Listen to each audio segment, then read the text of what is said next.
नमस्कार मेरे खास फैमिली मेंबर्स। आपका बहुत बहुत तहे दिल से शुक्रिया अदा करता हूं कि आपने मेरे पर विश्वास जताया और इस हॉरर दुनिया की स्टोरी सुनने के लिए चैनल ज्वाइन किया। तो साथियों, अब तक आपने अनामिका की स्टोरी सुन ली होगी, लेकिन अगर जिन भी साथियों ने अनामिका वाली हॉरर स्टोरी नहीं सुनी है तो वो सुन लीजिए, क्योंकि आगे जो मैं आपको बताने जा रहा हूं वो इसी से जुड़ी हुई है, या कह सकते हैं कि इसी का पार्ट है। हालांकि मैं जानता हूं काफ़ी सारे लोगों को अभी तक ये स्टोरी कुछ समझ में नहीं आ रही है और बहुत सारा कंफ्यूजन होगा कि बार बार चीज़ें बदल क्यों रही है, कहीं कौन सा सीन आ रहा है तो कहीं कौन सा सीन आ रहा है। तो साथियों, मैं आपको बताना चाहता हूं कि आप इन चीज़ों से परेशान मत होइए, क्योंकि स्टोरी काफ़ी बड़ी रहने वाली है। ये समझ लीजिए कि एक विशाल समुद्र है और आपने उसके ऊपर की सतह को ही देखा है। इस पूरी स्टोरी में डूबने के लिए आपको थोड़ा टाइम देना पड़ेगा। धीरे धीरे इस स्टोरी के कई पार्ट में आपके सामने लाऊंगा, और जब आप इसमें गहराई में डूबते जाएंगे तब आपके सामने असली तंत्र मंत्र की दुनिया आती जाएगी। और आप उस स्टोरी को सुनकर ये भी समझ चुके हैं कि क्यों मैं आपको ये कह रहा था कि स्टोरी को पब्लिक में नहीं डाल सकता, क्योंकि उनमें कुछ ऐसे दृश्य आपको देखने को मिलते हैं जो बहुत ही ज्यादा दिल को झकझोर देने वाले और विचलित करने वाले हैं। तो चलिए, आप परेशान मत होइए कि स्टोरी आपको कंफ्यूज कर रही है, क्योंकि अभी बहुत सारी परतें इस स्टोरी में खुलनी बाकी है। अब चलिए स्टोरी को शुरू करते हैं। कहीं दूर किसी सुनसान सड़क पर जंगल के बीचों बीच एक बहुत महंगी कार BMW 7 सीरीज खड़ी थी। उसी के पास एक हट्टा कट्टा आदमी हाथ में शराब की बोतल लिए सड़क किनारे पेशाब कर रहा था। यह वही नेताजी धर्मपाल जी थे, जिन्होंने कार सेलर और मैनेजर नूपुर के साथ हैवानियत से बलात्कार किया था। उसके बाद ही किसी तरह मीडिया को पता चल गया और उन्होंने खबर अखबार में छापकर उनकी समाज सेवक व्यक्तित्व की धज्जियां उड़ा दी। बहुत ज्यादा पैसा बर्बाद करने के बाद जेल जाने से तो बच गया, पर सत्ता चली गई, इसलिए अकेले रहने की नौबत आ गई। बस सारा दिन गाड़ी लेकर यहाँ वहाँ मुंह मरना, सुबह होते ही शराब की नदी में गोते लगाना, कभी इस कोठे तो कभी उस कोठे में रात गुजरना। बस यही जिंदगी रह गई थी उसकी। हर वक्त नशे में चूर, वह किसी को नहीं पहचानता था। उसने अपनी शराब की बोतल वहीं खाली कर दी और चल पड़ा गाड़ी चालू करके। थोड़ी दूर जाकर उसने दूसरी बोतल अपने हाथों में थाम ली। वह एक हाथ से स्टीयरिंग संभाले, दूसरे हाथ से शराब का लुफ्त उठाते चले जा रहा था। तभी उसके सामने अचानक एक लड़की आ गई। उसने एक झटके में गाड़ी दूसरी तरफ घुमा दी। यदि उस तरफ रोड नहीं होता तो बड़ा एक्सीडेंट होना तय था। इस हादसे में उसके हाथ से वो महंगी शराब की बोतल छूटकर गिर गई और उसका आखिरी बोतल व्यर्थ हो गया। वह गुस्से में माँ बहन की गंदी गंदी गालियां देते हुए बाहर आया और उस लड़की को घूरने लगा। वह लड़की उसे नूपुर के जैसी ही लगी, जिस केस ने उसकी जिंदगी खत्म कर दी थी। पहले तो वह चौंक गया, फिर ख्याल आया कि इतनी बुरी तरह से रेप के बाद कार एक्सीडेंट से कोई भी कैसे जिंदा बच सकता है। यह जरूर कोई और होगी। भूत प्रेत तो वह मानता नहीं था। उसे लगा वह उसकी हमशक्ल होगी। उस लड़की ने डरते डरते हाथ जोड़कर माफी मांगी और शहर तक लिफ्ट मांगी। धर्मपाल तो था ही अय्याश, इतनी खूबसूरत लड़की को कैसे छोड़ देता। उसने तुरंत हाँ कर दी। रास्ते भर उसे नूपुर के साथ बिताए हसीन पल याद आ रहे थे। वह भले ही नूपुर के लिए बलात्कार था, पर उसके लिए तो उसका आखिरी सबसे हसीन पल था, किसी खूबसूरत लड़की के साथ बिताया हुआ। इसके बाद उसके नसीब में उसे बस कोठे वाली औरतें ही मिली, जिन्हें धर्मपाल कुछ खास पसंद नहीं करता था। तभी उस लड़की ने पूछा, हुजूर आपकी तारीफ। धर्मपाल को लगा अगर अपना असली नाम बता दिया तो अभी भाग जाएगी, इसलिए उसने कहा, मैं अभय सिंह राजपूत शहर का जाना माना बिल्डर हूं। संडे को अकेले घूमने निकल जाता हूं और अपने बताया नहीं कि आप कौन और इस भयानक जंगल में अकेले क्या कर रही थी। उस लड़की ने मायूसी से कहा, जी मेरा नाम रुखसार है। मैं यहां अपने बॉयफ्रेंड के साथ डेट पर आई थी।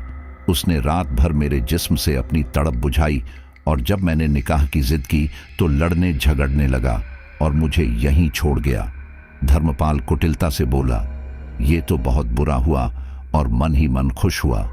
लगता है भगवान ने भी इसे मेरे लिए ही बनाया है। थोड़ी दूर चलने के बाद उस लड़की ने एक सुनसान सड़क की ओर गाड़ी घुमाने को कहा। धर्मपाल मन ही मन खुश होता हुआ घुमा दिया। उसका घर आने वाला था। थोड़ी देर में वो पहुंच गया और रुखसार ने उसे अपने घर में अंदर चलने को कहा। धर्मपाल इसी का तो इंतजार कर रहा था। वह झट से उतरा और अंदर जाने ही वाला था कि उसने सामने घर को देखा। वह कोई बंगलो नहीं बल्कि एक खौफनाक सी हवेली थी, जो दिन के उजाले में भी किसी को भी कंपा दे। धर्मपाल भी डर गया। तुम यहां रहती हो इस भूतिया हवेली में, तुम्हें डर नहीं लगता? उसने हैरानी से पूछा। रुखसार ने कहा, डर किस बात का? भूत प्रेत में तो मुझे विश्वास नहीं है और ये महल बिल्कुल सुरक्षित है। यहां कोई नहीं आता। मैं यहां मुफ्त में रहती हूं। शहर में तो एक कमरा 5,000 से कम का नहीं है, फिर लोगों के ताने अलग सुनो। धर्मपाल मन ही मन बहुत खुश हुआ। अकेली लड़की इस जंगल की सुनसान हवेली में, शहर से दूर, वह जो चाहे कर सकता था। उसे आज कुछ हैवानियत सूझ रही थी। वह खुशी खुशी अंदर गया और सोफे पर पसर गया। वह सोफा बेहद पुराना धुल खाया हुआ था, पर एकदम सॉफ्ट फॉर्म का बना था। बहुत गद्देदार और आरामदायक सोफा था। उसमें बैठते ही धर्मपाल को अपने राजशाही दिन याद आने लगे। कैसे वह कुर्सी का फायदा उठाकर किसी भी लड़की को लाता था और ऐसे ही फॉर्मनुमा मुलायम सोफे पर बलात्कार करता था। यह सोफा उसका मनपसंद जगह थी। उसने सोच लिया था, आज चाहे जो भी हो जाए। पर वह उस खूबसूरत कली रुखसार को इस सोफे पर नंगा लेटा के रहेगा। तभी रुखसार ने कहा, अभय जी, आप किन ख्यालों में खो गए? आप बैठिए, मैं आपके लिए चाय लेकर आती हूं।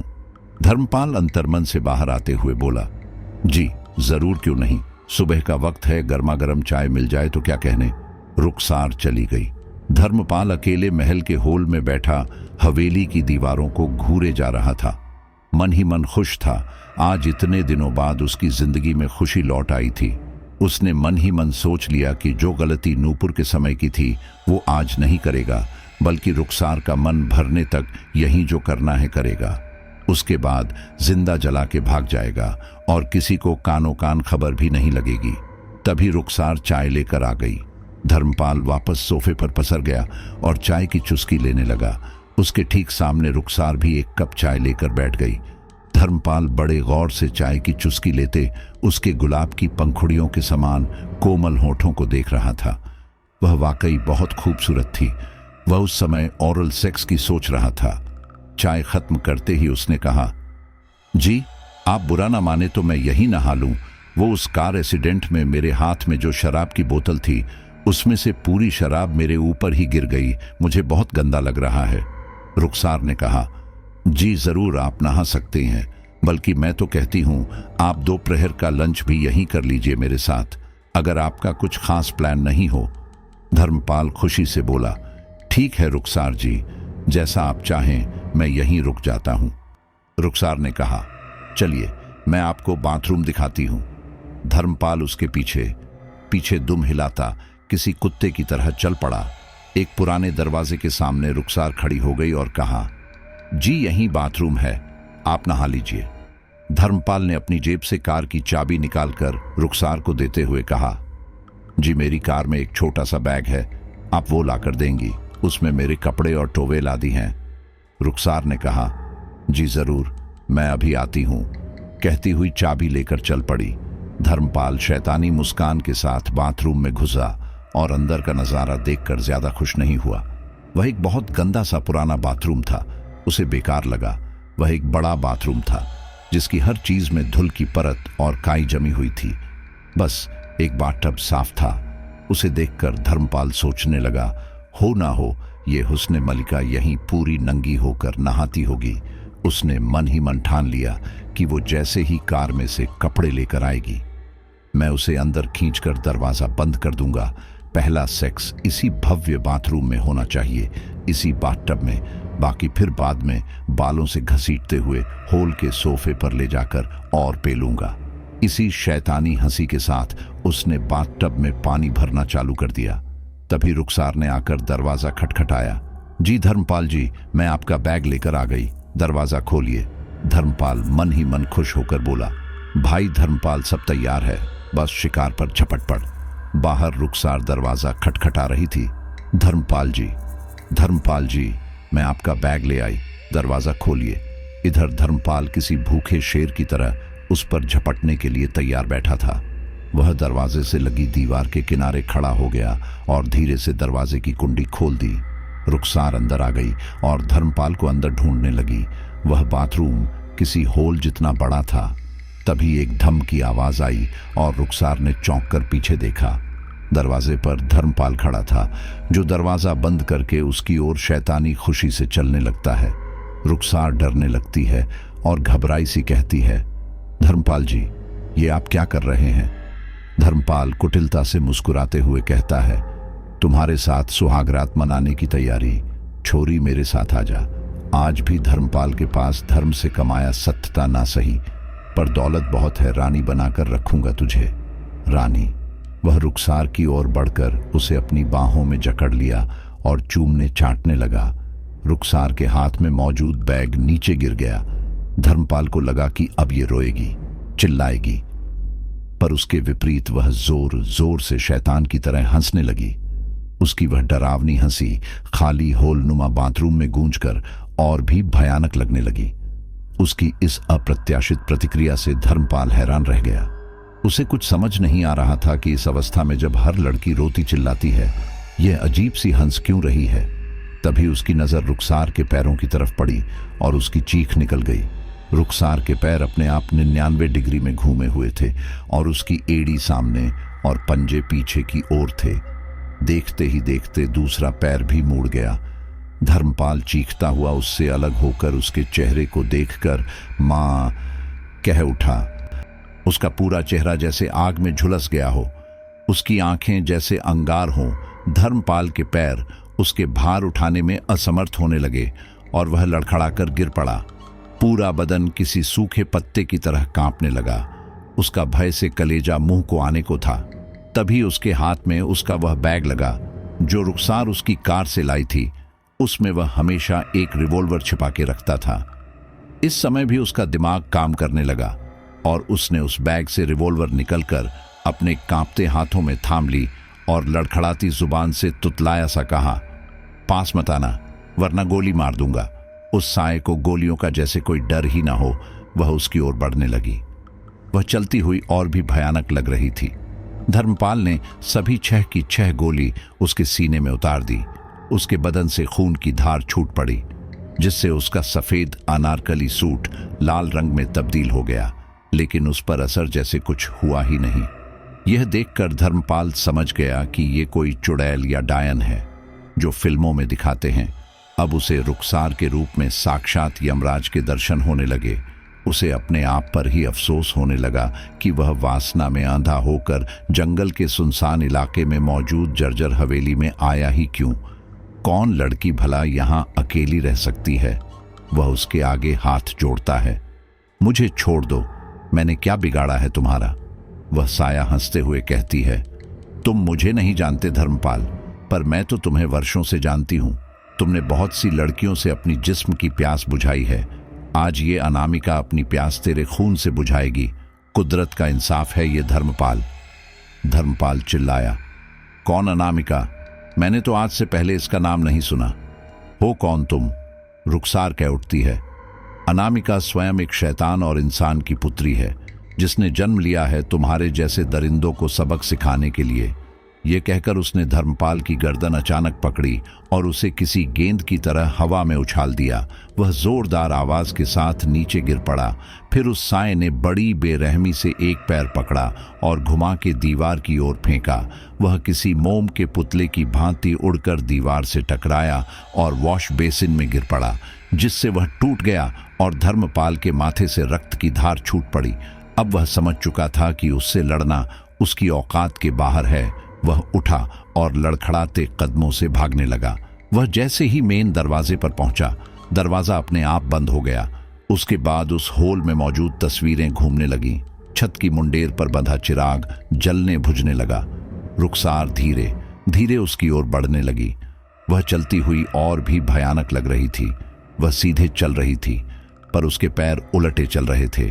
धर्मपाल को अपनी मौत सामने दिख रही थी। उसने अचानक एक लंबी छलांग मारी और धर्मपाल की गर्दन पकड़कर सोफे पर लेटा दिया। यह वही फोमनुमा धूल से भरा पुराना सोफा था जिस पर उसने रुखसार को नंगा लेटाने का ख्वाब देखा था, पर अब वह लेटा था।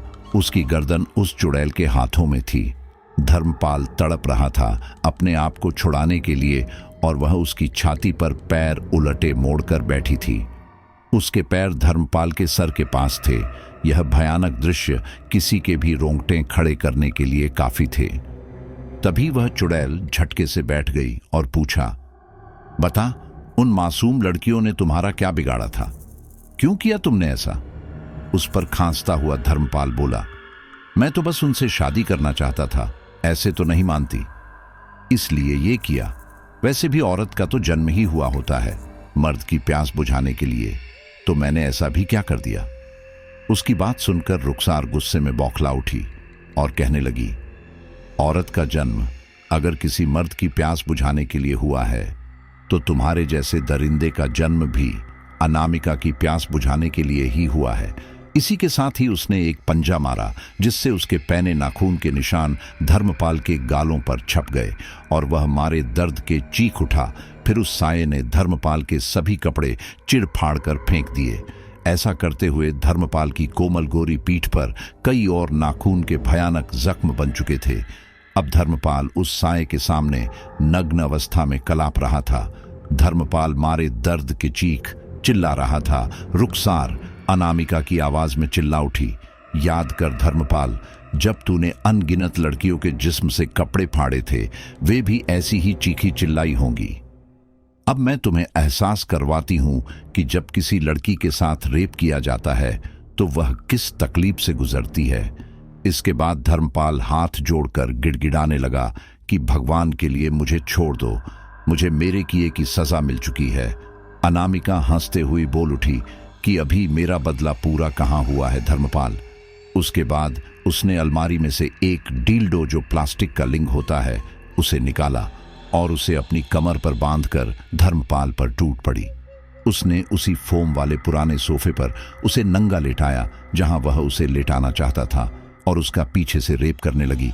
पहली बार में ही उसने पूरा डिल्डो अंदर डाल दिया। धर्मपाल इतनी जोर से चीखा कि पूरी हवेली थर्रा उठी। उसके बाद रुखसार उर्फ अनामिका ने अपना असली रूप दिखाया और बड़ी जोर जोर से धर्मपाल के साथ बैक सेक्स करने लगी। वह डिल्डो अत्यधिक मोटा और लंबा था। धर्मपाल का मलाशय तक फटने को था। उस सफेद फोमनुमा सोफे पर खून गिरने लगा था। धर्मपाल अपने आप को छुड़ाने की पूरी कोशिश कर रहा था, पर उसके दोनों हाथों को पीछे करके मरोड़कर अनामिका ने पकड़ा था और अपने एक पैर को उसकी पीठ पर रखकर दबोचा हुआ था। धर्मपाल टांगे मरोड़कर 67 सेक्स की मुद्रा में पड़ा दर्द से छटपटा रहा था। रो रो कर उसका बुरा हाल था। चिल्ला चिल्ला कर उसका गला बैठ चुका था। इसी दौरान अनामिका ने अपनी पकड़ ढीली की और उसका हाथ छोड़ दिया। उसे लगा ऐसा करने से धर्मपाल आगे जाकर सोफे को पकड़ लेगा और दीवार की तरफ भागेगा, और हुआ भी वैसा ही जैसा उसने चाहा था। अब धर्मपाल सोफा पकड़कर भागने को हुआ, पर 2 कदम में ही लड़खड़ा कर गिर पड़ा। उसने अपने पीछे हाथ लगाया तो उसका हाथ खून से सन्न गया। उसने कांपते हुए हाथ जोड़कर कहा, भगवान के लिए मुझे छोड़ दो, ये दर्द मेरे बर्दाश्त के बाहर है, मुझे माफ कर दो। अनामिका उसकी बात सुनकर शैतान की तरह हंसी और उछलकर उसके सीने में चढ़कर बोली, अभी नहीं धर्मपाल, अभी तो बहुत कुछ बाकी है, और उसके मुंह में वही गंदा डिल्डो डालकर चुसाने लगी। पकड़ ढीली होने पर उसने वहीं उलटी कर दी। इस पर अनामिका ने खींच के उल्टा थप्पड़ उसके गाल पर रसीद किया। एक पुरानी स्मृति धर्मपाल के दिमाग में घूम गई। उसने भी इसी वक्त नूपुर को उल्टा थप्पड़ मारा था जब उसने उलटी कर दी थी। धर्मपाल बोला, मुझे सब याद आ गया, तुम नूपुर ही हो ना जो BMW शोरूम में काम करती थी। देखो मुझे जाने दो, वरना इस बार तुम्हारा जेल जाना पक्का है। मैं आज भी भूतपूर्व सांसद हूं, मेरी मौत मामूली नहीं हो सकती। मेरी बात मानो और अपने कपड़े उतारकर बिस्तर पर लेट जाओ। अनामिका ने एक जोर का थप्पड़ मारा और कहा, कौन नूपुर? मैं अनामिका हूं और आज तुम्हें मुझसे कोई नहीं बचा सकता। धर्मपाल इस अचानक हुए हमले से संभल नहीं पाया और गिर गया। तभी अनामिका ने उसकी गर्दन एक हाथ से पकड़ी और उसे उठाकर घसीटते हुए दीवार के किनारे ले गई।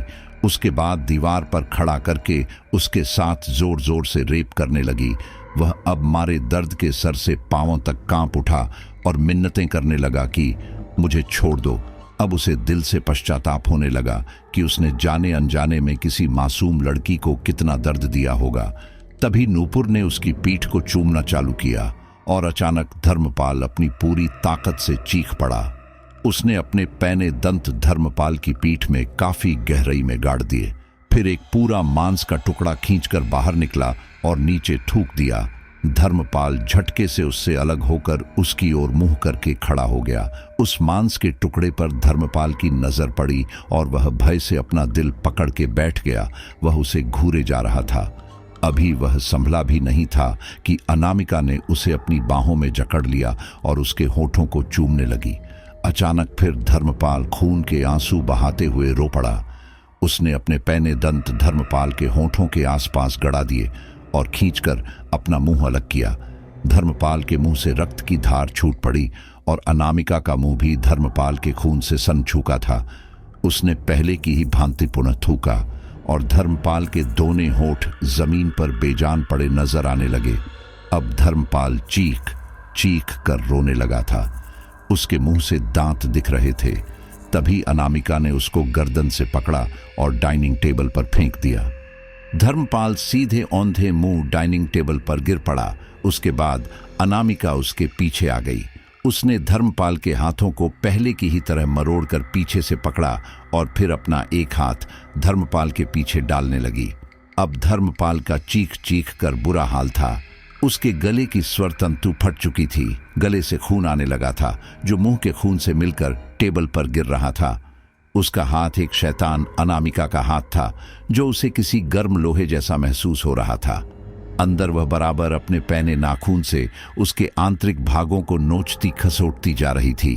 रो रोकर धर्मपाल के नाक के नथने फट चुके थे। अनामिका का हाथ इतना लंबा हो चुका था कि वह दिल तक पहुंच चुका था। अब उसने वही दिल पकड़ा और नीचे खींचने लगी। अब धर्मपाल बुरी तरह दर्द के कल्पने लगा। वह उसके दिल को अपने हाथों में कड़ाई से दबोचे नीचे और नीचे खींचे जा रही थी। आखिरकार उसने उसका दिला पकड़ के धर्मपाल के गुदाद्वार से बाहर निकाल दिया और धर्मपाल के सामने रख दिया।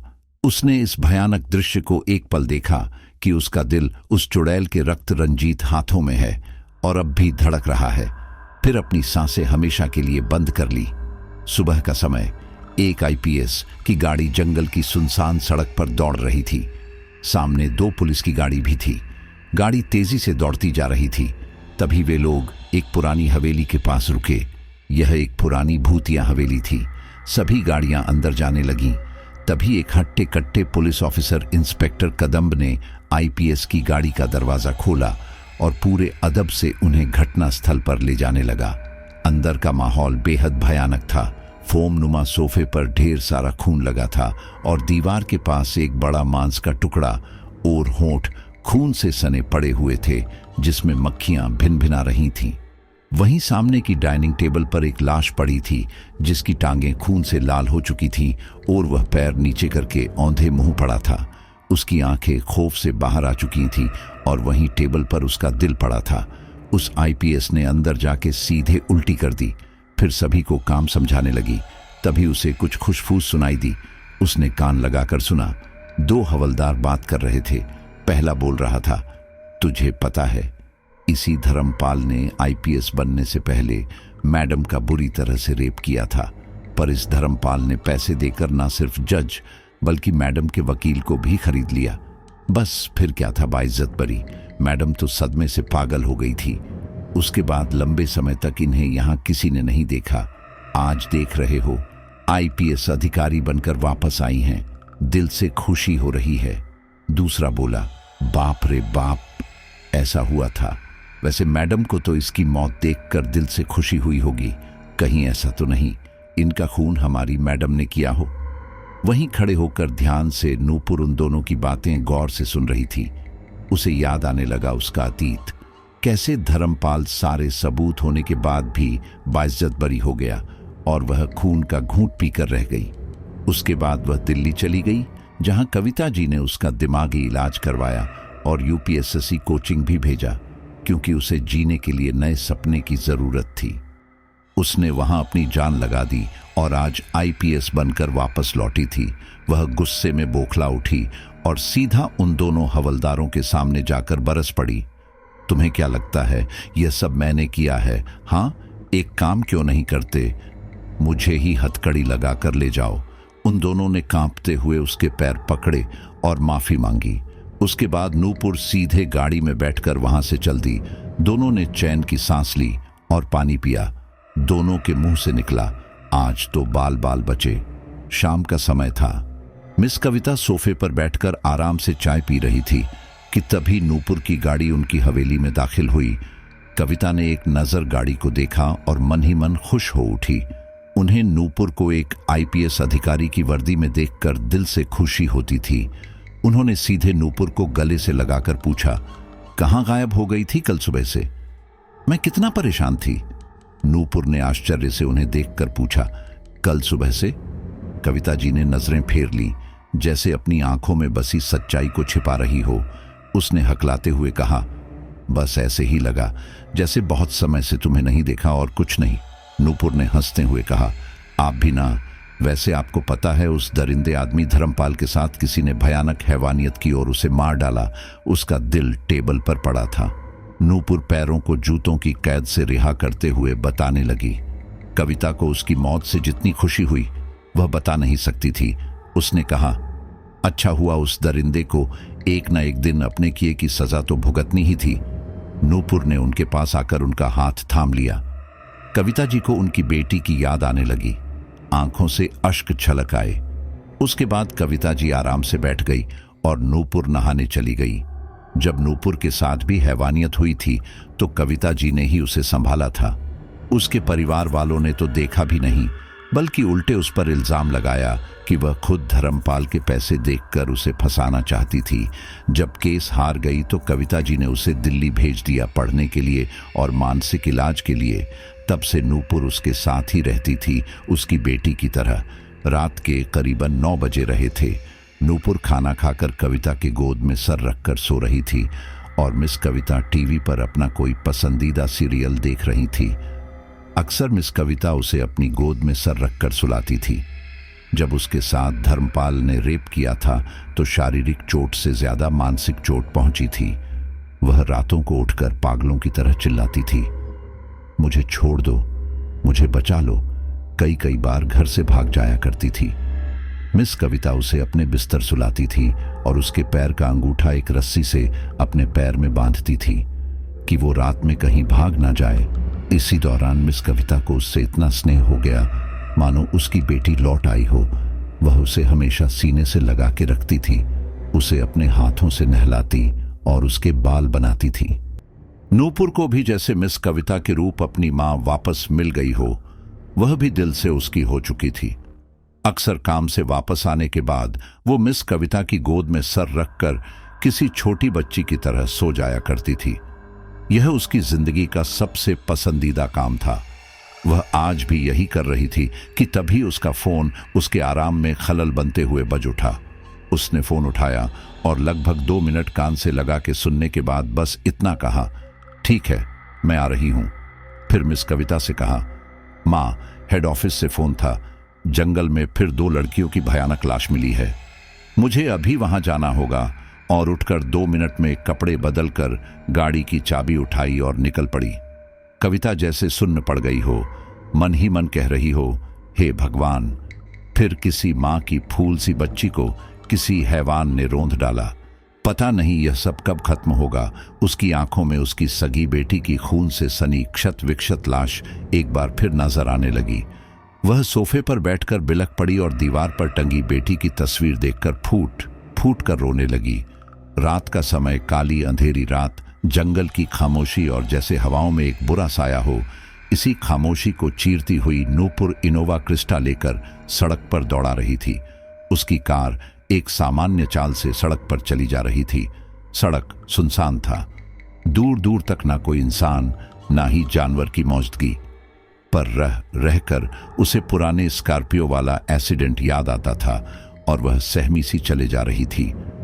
उसने अपने डर को भगाने के लिए गाने बजाना शुरू कर दिया और लगभग 1 घंटे की ड्राइविंग के बाद घटनास्थल पर पहुंच गई। वहां पहुंचकर उसे एक घबराहट सी होने लगी। सामने बहुत से पुलिस वाले वर्दी में खड़े थे। पुलिस गाड़ियों का सायरन और लाल लाइट अंधेरे को चीरते हुए जैसे कोहराम मचा रहे थे। नूपुर ने अपने अतीत पर अंकुश लगाते हुए कार लॉक किया और चल पड़ी लाशों की तरफ। थोड़ी दूर चलने के बाद उसे दिखी हैवानियत की शिकार 2 लाशें। दोनों को देखकर उसकी चीख सी निकल पड़ी।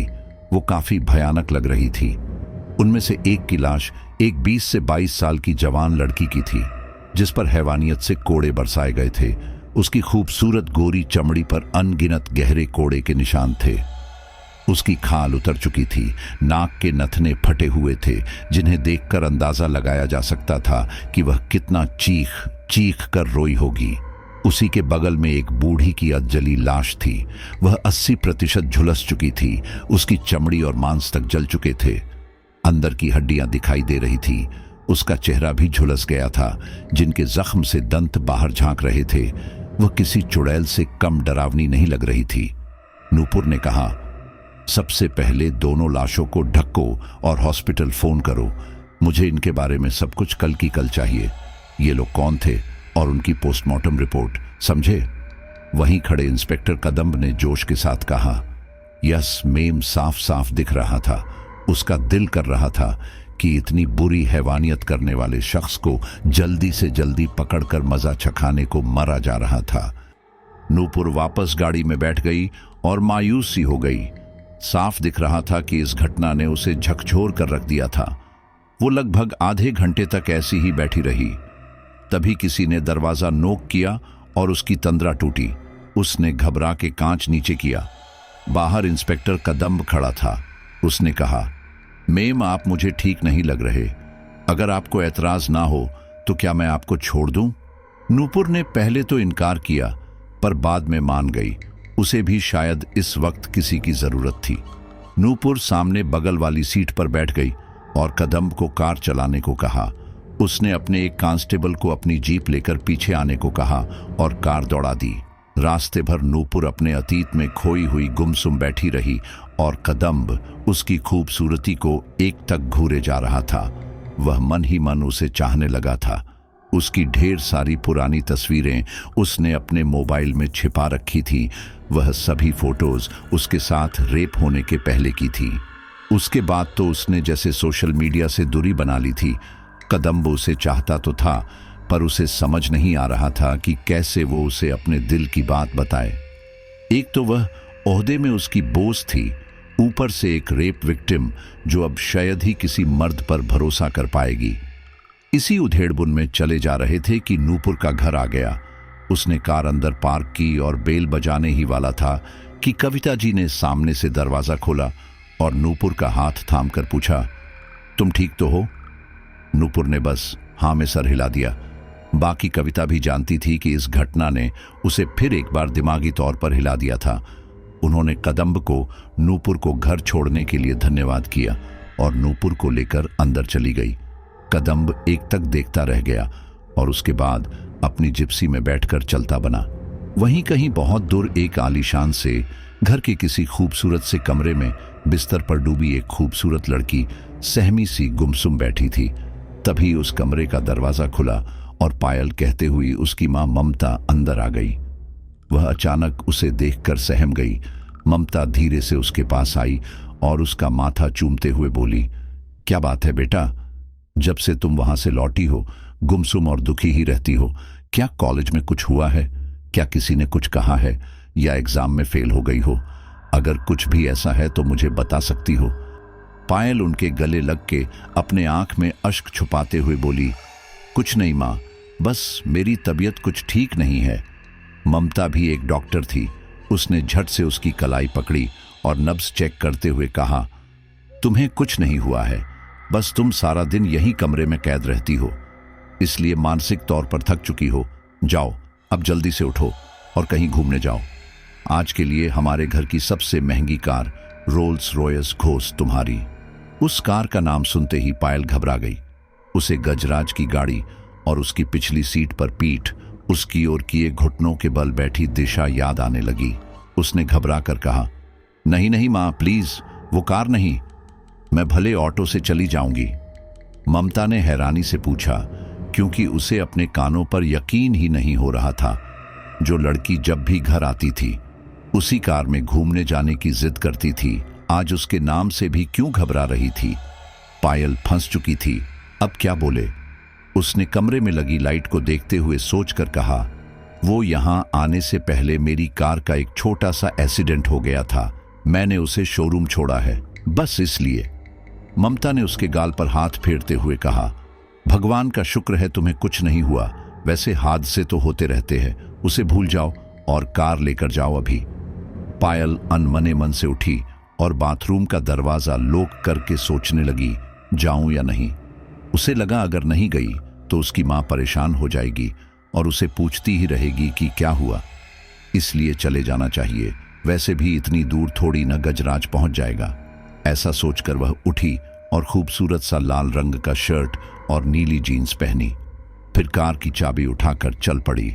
जैसे ही वह ड्राइवर सीट पर बैठी उसकी नजर अपने आप पीछे की सीट पर दौड़ पड़ी। वह दिशा कहती हुई रो पड़ी। उसके दिमाग में किसी फिल्म की तरह वो नजारा घूमने लगा, जब गजराज उसके साथ बेदर्दी से रेप कर रहा था, फिर उस पर कोड़े बरसाने लगा था। उसकी चीखें दोबारा उसे सुनाई देने लगी। वह भाव विभोर होकर रो पड़ी। उसके बाद उसे ख्याल आया कि इन सब में तो उसने एक बार भी फोन नहीं किया कि दिशा अब कैसी है। झट से फोन निकालकर उसने सारिका का नंबर मिलाया। लगभग दूसरी बार उसने फोन उठाया। उससे बात करते हुए पायल की आंखों से पुनः आंसू छलक आए। उसने पहले सारिका से पूछा कि तुम अब कैसी हो। उसने बताया कि उसे आर्टिफिशियल पैर लगाए गए हैं और अब वो बिना बैसाखी के आराम से चल सकती है। साथ में यह भी कहा कि दिशा भी अब पहले की अपेक्षा ठीक है, पर दिमागी तौर पर बीमार है, किसी को भी देखकर डरने लगती है, रोने चीखने चिल्लाने लगती है। तभी कांच पर किसी ने नोक किया। पायल ने घबराकर फोन काट दिया और सामने देखा ममता खड़ी थी। उसने पूछा, क्या हुआ, तुम इतनी देर से जा क्यों नहीं रही हो। पायल ने अपने आप को संभाला और कहा, बस मां, किसी का फोन आ गया था, जा ही रही हूं। और एक झटके में ड्राइव मोड में डालकर ब्रेक छोड़ दिया। कुछ ही पल में कार ममता की नजरों से ओझल हो गई। ममता खिसियाते हुए कह उठी, अजीब लड़की है, आजकल के बच्चे भी ना। पायल कार तेजी से सड़क पर दौड़ा रही थी। भले वह दिल से दुखी थी, पर इतनी महंगी कार में घूमने की खुशी ने एक पल के लिए उसके सभी दुख भुला दिए थे। वह आराम से मसाज चालू करके गाने सुनती हुई ड्राइविंग करने लगी और लगभग आधे घंटे चलने के बाद एक आलीशान शॉपिंग मॉल में पहुंची। उसने झट से कार पार्क की और खुशी वो उमंग से चल पड़ी शॉपिंग पर। उसे सच में बहुत अच्छा लग रहा था बड़े दिन बाद यहां आकर। वह उस दिन पागलों की तरह माल दर माल घूमती रही, ढेर सारे कपड़े और फालतू के सामान खरीदे। थक हार कर वहीं के एक रेस्टोरेंट की कुर्सी पर पसर गई और खाना ऑर्डर करके मोबाइल में खो गई। तभी एक भारी आवाज में एक आदमी ने उससे कहा, मैम में आई सीट हियर, और इतना बोलकर कुर्सी खींचकर बैठ गया। पायल ने नाराजगी से नीचे मोबाइल में देखते हुए कहा, ओ मिस्टर, जान ना पहचान मैं तेरा मेहमान, जाके कहीं और बैठो, पूरा रेस्टोरेंट खाली ही है। उस आदमी ने पायल का गाल छूते हुए कहा, तुम्हारे साथ बैठना तो हक है मेरा। पायल को उसकी आवाज जानी पहचानी लगी। उसने सर उठाकर ऊपर देखा और जोर से चीख पड़ी। सामने सूट बूट में गजराज खड़ा था। उसकी चीख सुनकर सभी आ गए। गजराज ने सबको कहा, ये मेरी धर्मपत्नी है। बहुत दिनों बाद देखकर खुशी से चीख पड़ी और पायल को गले से लगा लिया। उसे देखकर पायल को तो जैसे सांप सूंघ गया हो, वो कांप रही थी। उसके दिमाग में फिर वही दृश्य घूमने लगा जिसमें एक आलीशान मखमली बिस्तर पर वह नंगी पड़ी थी और गजराज पूरी ताकत से उसके साथ रेप कर रहा था और वह दर्द से न चिल्ला पा रही थी और ना ही रो पा रही थी। तभी खाना लेकर वेटर आ गया और टेबल पर खाना रखकर चला गया। गजराज पायल को अपने हाथों से खाना खिला रहा था और धीमी आवाज में कह रहा था, तुम्हें क्या लगा इतनी आसानी से मुझसे पीछा छुड़ा लोगी?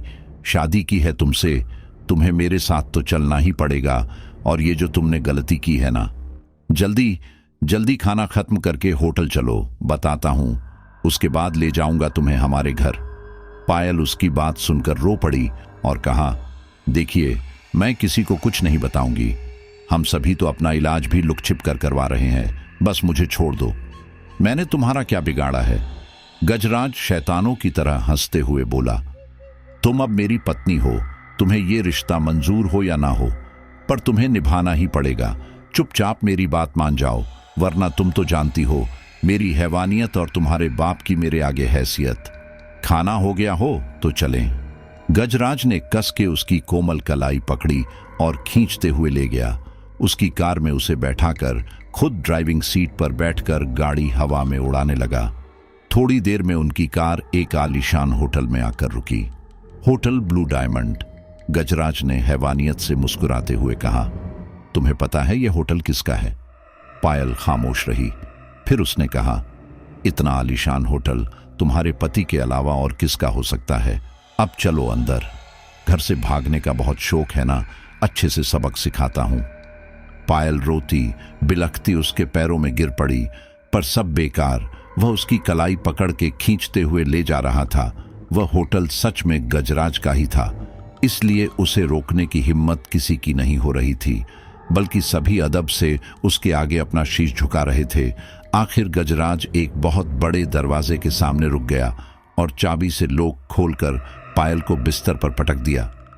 अब पायल की हालत कांटों तो खून नहीं वाली हो चुकी थी। उसे पता था अब आगे उसके साथ क्या क्या होगा। वह रोने लगी, उसके आगे हाथ जोड़ने लगी, पर वह दिल का हैवान ही निकला।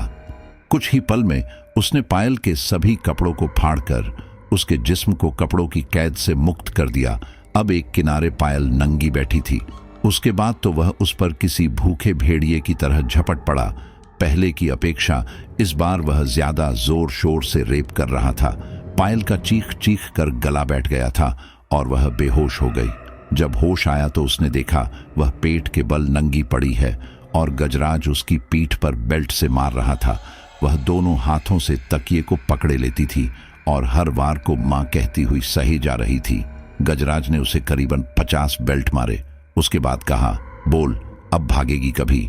पायल रोते हुए बोली, नहीं, अब नहीं भागूंगी, और फूट फूट कर रोने लगी। गजराज उसे ऐसे ही छोड़कर चला गया और वह रोते रोते कब नींद की आगोश में सो गई, उसे पता भी नहीं चला। जब आंख खुली तो गजराज उसके सामने सोफे पर बैठा उसे घूर रहा था। वह कांप गई और हड़बड़ाकर उठ बैठी। गजराज मुस्कुराते हुए बोल उठा, क्या मैडम, घर नहीं जाना? जल्दी से ये कपड़े पहनकर तैयार हो जाओ, तुम्हें तुम्हारे माँ बाप से मिलवा के घर ले जाऊंगा। पायल मन ही मन हारे हुए भाव से उठी और बाथरूम में जाकर फ्रेश हो गई। उसके बाद उसने देखा गजराज उसके लिए सुंदर सी बनारसी साड़ी और कांच की चूड़ियां लाया था। उसने अनमने मन से उसे पहन लिया और किसी सुहागन की तरह तैयार हो गई। गजराज ने कहा, कुछ कमी है? और एक स्वेटर देते हुए कहा, इसे भी पहनो, तुम्हारे कमर पर बेल्ट का निशान दिख रहा है। उसने झट से उसे भी पहन लिया। रास्ते भर पायल यही सोचती रही कि अब क्या होगा। उसे अपनी पूरी जिंदगी काले अंधेरे में दिखाई देने लगी। वह उसे मना करके अपने माँ बाप की जिंदगी दांव पर नहीं लगाना चाहती थी। तभी कार एक घर में दाखिल हुई। यह पायल का ही घर था। वह भारी मन से नीचे उतरी और अंदर जाने लगी। उसे देखकर उसकी माँ ने उसे गले से लगा लिया और कहा, मुझे छोड़कर कहाँ चली गई थी?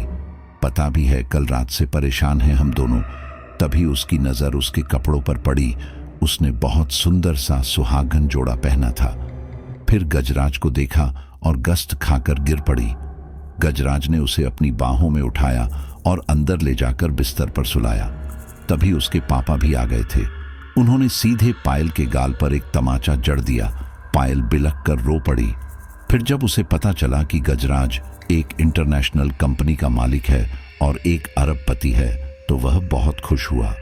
वह खुद कभी इतना बड़ा रिश्ता अपनी बेटी के लिए नहीं लापता। पायल अपनी माँ के पास बैठी रही और उसके पिता गजराज की आवभगत में लग गए।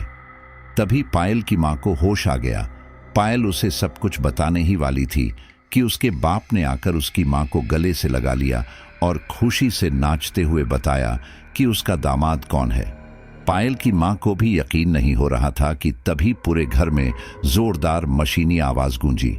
वो सभी चौंक कर बाहर आ गए। बाहर 5 हेलीकॉप्टर उनके घर के ऊपर मंडरा रहे थे। गजराज वहीं खड़े उन्हें कुछ निर्देश दे रहा था।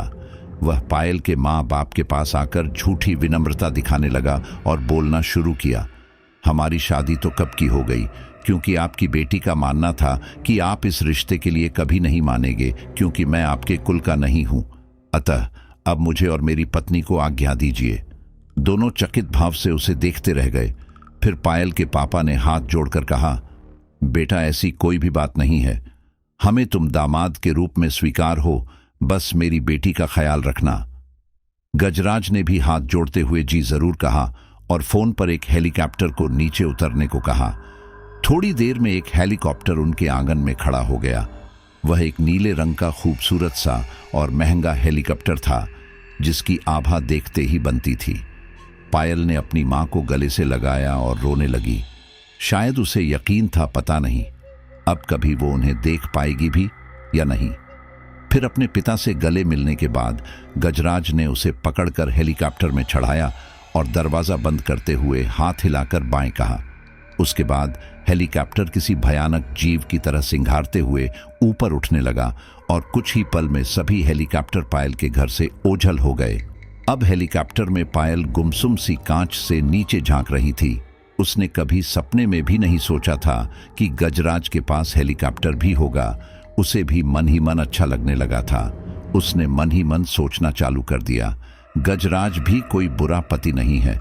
सेक्स तो हर कोई करता ही है अपनी पत्नी के साथ, मैं ही साथ नहीं दे रही थी, और थोड़ा बहुत तो हर कोई मारता ही है अपनी पत्नी को। अगर वो उसका दिल जीत ले तो शायद उसके अंदर के हैवान को मारकर वह उसे एक अच्छा इंसान बना सकती है। वह गुमसुम सी सोच रही थी। सभी हेलीकॉप्टर एक बड़े से मैदान में लैंड होने लगे। फिर पायल अनमने मन से नीचे उतरने लगी। उसे पक्का यकीन था कि वह उसे दोबारा उसी भूतिया हवेली में लाया होगा जहां उसे और उसकी सहेलियों को कैद कर बलात्कार किया गया था। पर उसकी उम्मीद के विपरीत यह कई एकड़ में फैला शानदार शीश महल था। इतने बड़े महल की परिकल्पना उसने अपने सपने में भी नहीं की थी। तभी एक रोल्स रॉयस फैंटम कार सामने आकर रुकी और गजराज ने पायल को, जो महल को देखे जा रही थी, पकड़कर अंदर बिठाया और कार चल पड़ी। उसे यकीन नहीं हो रहा था कि वह एक 12 करोड़ की कार में है, और वह कार किसी रोड पर नहीं बल्कि उस महल के अंदर बिछी लाल कारपेट पर चल रही थी। लगभग 10 मिनट चलने के बाद एक लिफ्ट में कार घुसी और फिर 5 मिनट चलने के बाद एक बड़े से दरवाजे में दाखिला हुई। उस दरवाजे को खोलते ही कार अंदर जाकर एक आलीशान बिस्तर के पास आकर रुकी। गजराज ने दरवाजा खोला और पायल को नीचे उतरने को कहा। पायल नीचे उतर गई और गजराज वापस उसी कार में सवार होकर बाहर चला गया। किवाड़ बंद हो गया। पायल उस कमरे की खूबसूरती को एक तक घूरे जा रही थी। वह इतना विशाल था कि उतना बड़ा पायल का अपना घर भी नहीं था, जबकि वो लोग भी करोड़पति थे। कमरे में लगभग हर चीज पर सोना मंडा हुआ था। एक से बढ़कर एक कीमती सामान से सजा हुआ था। सोने की परत से दीवारें सजाई गई थीं। उसने पास में मौजूद खिड़की से बाहर झांका तो एक विशाल हवाई जहाज नजर आने लगा, जो जरूर गजराज का अपना प्राइवेट जेट होगा। पायल को अब भी यकीन नहीं हो रहा था कि यह सब उसका है। तभी उसने देखा कुछ सरकारी गाड़ियां सायरन बजाती हुई गेट में दाखिल हो रही हैं। उसने ध्यान नहीं दिया कि वो लोग कौन है और आराम से बिस्तर पर बैठ गई। थोड़ी देर बाद किवाड़ फिर खुली और वहीं 12 करोड़ की कार दाखिल हुई। उसमें से एक बूढ़ा उतरा और पायल से कहा, मेम साहिब, आपसे मिलने कोई आया है, साहिब आपको बुला रहे हैं। पायल ने ठीक है कहा और कार में बैठ गई। गाड़ी फिर चल पड़ी और एक आलीशान हाल के सामने रुक गई। वहीं बड़े बड़े सोने के बने सोफे रखे हुए थे, जिसमें एक में गजराज बैठा कुछ प्याली में पी रहा था और उसके ठीक सामने सोफे पर वर्दी में एक खूबसूरत लड़की। पायक ने उस लड़की को एकटक देखा। उसने सामने से हाथ बढ़ाते हुए कहा, मैं नूपुर IPS अधिकारी, एक केस के सिलसिले में आपसे मिलना चाहती थी। पायल ने अजीब निगाहों से उसे घूरा, फिर कहा, बताइए, मैं आपकी क्या मदद कर सकती हूँ? नूपुर ने लिफाफे से 2 फोटो निकलकर उसके हाथ में दे दी और पूछा, आप इन्हें जानती हो? पायल ने वह तस्वीर देखी और रो पड़ी। वह तस्वीर उसकी सहेली अक्षरा की थी और किसी बूढ़ी अम्मा की, जिसका जिस्म आग में बुरी तरह झुलस चुका था। नूपुर ने उसे संभालते हुए सोफे पर बैठाया और पानी पिलाते हुए पूछा, क्या आप जानती हो उन्हें? पायल ने दुख जताते हुए कहा, हाँ, वो लड़की अक्षरा है, मेरी सहेली। हम कॉलेज में साथ पढ़ते थे। उसे क्या हुआ? नूपुर ने कहा, किसी दरिंदे ने अपनी प्यास बुझाकर बड़ी बेरहमी से कोड़े से पिट कर उसे मार डाला है। हम उसके कातिल की तलाश कर रहे हैं। और उस बूढ़ी महिला के बारे में कुछ जानती हो? पायल ने एक तकासा जवाब दिया, नहीं, मैंने उसे कभी नहीं देखा और अक्षरा को भी देखे बहुत समय हो गया है। वह ज्यादातर समय अपने बॉयफ्रेंड के साथ ही बिताती थी, जिनके बारे में कोई नहीं जानता। नूपुर एक निराशा से उठी, जैसे उसे झांत हो पायल सब कुछ जानती है, पर पता नहीं क्यों झूठ बोल रही है। उसने अपने जेब से एक कार्ड निकालकर पायल को देते हुए कहा, अगर आपको कुछ भी पता चले तो मुझे कभी भी आप फोन कर सकते हो, और वहां से चली गई। उसके जाते ही पायल ने गजराज से पूछा, वह बूढ़ी अम्मा वही वेद थी ना जिसने मेरे इलाज किया था? गजराज हंस पड़ा, फिर कहा, हाँ, वो वही थी। उसे भेजा था तुम्हारा ख्याल रखने के लिए। समाज सेवा करने का भूत सवार हो गया था उसके सर पे, इसलिए उसे जिंदा जला दिया गया। अब तुम चुपचाप अपने कमरे में जाओ और दोबारा ऐसी बेवकूफी मत करना जो पहले कर चुकी हो। पायल उसकी बात सुनकर कांपते हुए वहां से उठी और लपक कर कार में बैठ गई और दरवाजा बंद करके चलने को कहा। कमरे में पहुंचकर वो रोने लगी। उसकी सहेली का हत्यारा उसके सामने था, पर वो उसका अब कुछ नहीं बिगड़ सकती थी। फिर एक बार उसके मन में गजराज के लिए नफरत पनपने लगी। सुबह का समय, जंगल की एक खामोश सी मनहूस सुबह, और सूरज की लालिमा चारों ओर बिखेरती हुई नए दिन का आगाज कर रही थी। मिस कविता की हवेली में एक पुराने कमरे में किसी बिस्तर पर नूपुर सो रही थी। कल देर रात तक वापस आने के बाद से सो रही थी। तभी उस कमरे में मिस कविता का आगमन हुआ। वह बहुत प्यार से उसे सहलाने लगी और प्यार से नूपुर को उठाने लगी। नूपुर थकी हुई सी आंखें खोलती हुए उठी और कविता के गले मिलते हुए कहा, माँ, आज तो बहुत थकान सी है, कुछ ठीक नहीं लग रहा। कविता ने कहा, बेटा, आज के लिए ड्यूटी मत जाओ, जल्दी से नहाकर तैयार हो जाओ। मैं आज तुम्हारा पसंदीदा नाश्ता बना रही हूँ, फिर हम हॉस्पिटल जाएंगे डॉक्टर से मिलने, ठीक है? नूपुर अनमने मन से उठती हुई कह उठी, ठीक है, जाती हूँ, और बाथरूम में घुस गई। कविता उसे देखते हुए कुछ सोचते हुए बाहर चली गई और नाश्ता बनाने में व्यस्त हो गई। तभी उसके पास वही बूढ़ी आई जो उनके यहाँ खाना बनाती थी। उसे देखकर कविता जी खुशी से झूम उठी। उसे उन्होंने ही अपने गांव भेजा था, जहां से वह नूपुर के लिए कुछ लाने वाली थी। कविता ने उसे देखकर नूपुर के लिए खुश होते हुए पूछा, अम्मा, आप आ गई? वह लॉकेट बन गया?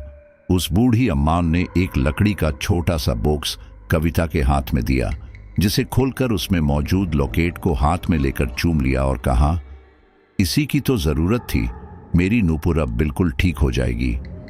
तभी वहां नूपुर भी तैयार होकर आ गई। कविता के हाथ में मौजूद लॉकेट को देखते हुए पूछा, माँ, यह क्या है?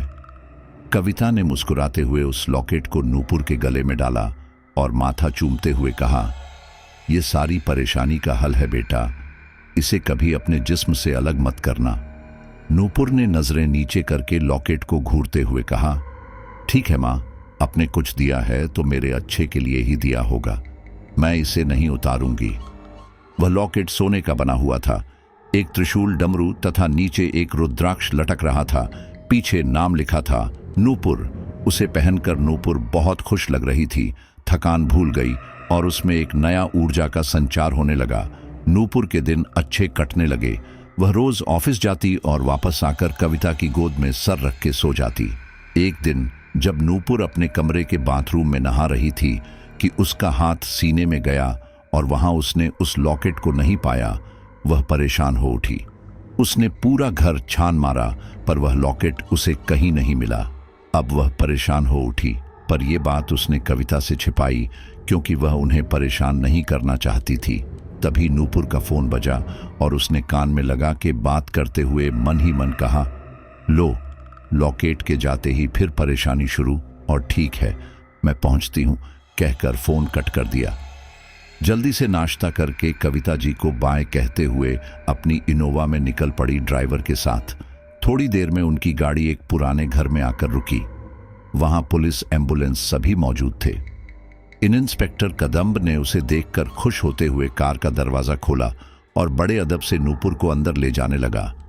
अंदर पहुंचकर नूपुर की नजरें एक बेहद भयानक दृश्य देखने वाली थी, पर यह सब अब उसके लिए कुछ नया नहीं था। अंदर वहीं वीभत्स और भयानक माहौल था। अंदर एक लड़के की लाश क्षत विक्षत पड़ी थी। उसकी आंखें खौफ से बाहर आई हुई थी, नाक के नथने रो रो कर फट चुके थे, खून पूरी टांगों को लाल कर चुका था। वह निर्वस्त्र पड़ा था। तभी नूपुर ने उसका चेहरा देखा और हैरान रह गई। यह लाश थी BMW शोरूम के मालिक बलराज खुराना के इकलौते बेटे धनराज खुराना की। नूपुर उसकी वो हालत देखकर मन ही मन खुश हुई। उसे लगा उस पर भगवान की लाठी चली थी, क्योंकि वही तो था जिसने उसके खिलाफ साजिश रची थी और उसे नेता धर्मपाल के पास भेजा था। वह फिर यहां वहां किसी सबूत की तलाश में भटकने लगी। वह एक कमरे में जा पहुंची जहां की हर चीज पर धूल की एक मोटी परत जमी हुई थी। सिर्फ बिस्तर को छोड़कर वह एक पुरानी लकड़ी से बना खूबसूरत सा बेड था, जिसमें एक नई बेडशीट बिछी थी और पास में एक चादर पड़ी थी जो बयां कर रही थी कि कुछ ही समय पहले वहां कोई सो रहा था। नूपुर उस बिस्तर के पास आई जहां उसे एक लंबा बाल मिला। मतलब उस धनराज के साथ कोई लड़की वहां सोई होगी। तभी उसकी नजर वहीं रखे स्टूल पर पड़ी जहां पर एक सोने का लॉकेट था। नूपुर हैरान परेशान हो उठी, क्योंकि यह हूबहू वैसा ही लॉकेट था जो उसके गले में हुआ करता था और आज ही कहीं खो गया था। उसने ध्यान से पलट कर देखा, पीछे उसी का नाम लिखा हुआ दिखा, नूपुर। अब तो नूपुर के पैरों तले जमीन सरक गई। वह सदमे में धम से बिस्तर पर बैठ गई। तभी उसे एक म्यूजिक सुनाई दिया और उसकी तंद्रा टूटी। वहीं रजाई में खोया हुआ मोबाइल बज रहा था। नूपुर ने मोबाइल देखा, उसमें किसी का फोन था। नाम लिखा था पापा। नूपुर ने फोन उठाया। सामने बलराज खुराना था। उसने घबराई आवाज में कहा, हेलो बेटा, तुम कहाँ हो? तुम ठीक तो हो? कल रात क्यों रोते हुए कहा कि डैड मुझे बचा लीजिए, वो मुझे मार डालेगी। नूपुर ने एक लंबी दर्द भरी सांस ली और कहा, मैं नूपुर ACP, आपके बेटे का खून हो चुका है, आप जल्दी आ जाइए। तभी नूपुर ने फोन पर एक भारी चीज गिरने की आवाज सुनी। शायद सदमे से बलराज खुराना बेहोश होकर गिर पड़े थे। नूपुर ने फोन काट दिया। उसे भी बलराज पर दया आ रही थी। धनराज बहुत कमीना था, लेकिन बलराज देवतुल्य आदमी था। वह नूपुर को अपने घर की बहू बनाना चाहता था, उसे बेटी की तरह प्यार करता था। ये बात नूपुर भी जानती थी। उसके बाद नूपुर ने उस फोन को खंगालना चालू किया। उसे गैलरी में एक फोटो दिखी जिसमें एक लड़की पीठ करके नंगी खड़ी थी। उसकी भी पीठ में तिल था जैसे नूपुर की पीठ पर। उसने झट से वो फोटो खुद को भेजा और डिलीट कर दिया। लॉकेट जेब में डालकर अपने अंदर के भाव छुपाते हुए बाहर आ गई। बाहर बलराज खुराना अपने इकलौते बेटे की लाश देखकर बिलख रहा था। उसे रोते देखकर नूपुर का भी दिल पसीज गया और उसके भी आंखों में आंसुओं छलक आए। उसने बलराज को संभाला और गाड़ी में बिठाकर घर छोड़ने को कहा और खुद भी सीधे घर को चली गई। घर पहुंचकर तबीयत खराब का बहाना बनाया और अपने आप को कमरे में कैद कर लिया और फिर पूरी नंगी होकर अपनी तस्वीर पीठ की ओर से खींचने लगी। थोड़ी देर में उसे कामयाबी मिल ही गई और उसने अपनी तस्वीर को उस तस्वीर से मिलाया जो उसे धनराज के मोबाइल से मिली थी। तस्वीर में मौजूद लड़की का जिस्म नूपुर के जिस्म से हूबहू मिलता था। नूपुर अपना सर पकड़कर बैठ गई। उसे कुछ भी समझ नहीं आ रहा था। तभी किसी मोबाइल का मैसेज ट्यून बजा और वह घबरा गई, क्योंकि यह उसका फोन नहीं था।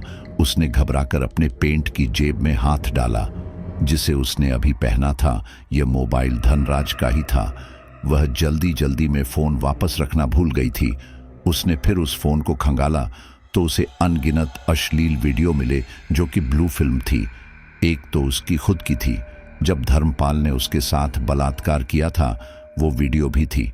वो निढाल सी नंगी पड़ी हुई थी। उसे रोना आने लगा और धनराज पर गुस्सा भी। उसने देखा वीडियो किसी ने भेजा था। नाम पढ़कर याद आ गया, वो वही ड्राइवर कमलेश था जिसके साथ वह धर्मपाल के घर गई थी। उसने जल्दी से अपना फोन उठाया और इन इंस्पेक्टर कदम को फोन करके ड्राइवर का नंबर फॉरवर्ड कर दिया और उसे जल्द से जल्द पकड़ने को कहकर फोन कट कर दिया।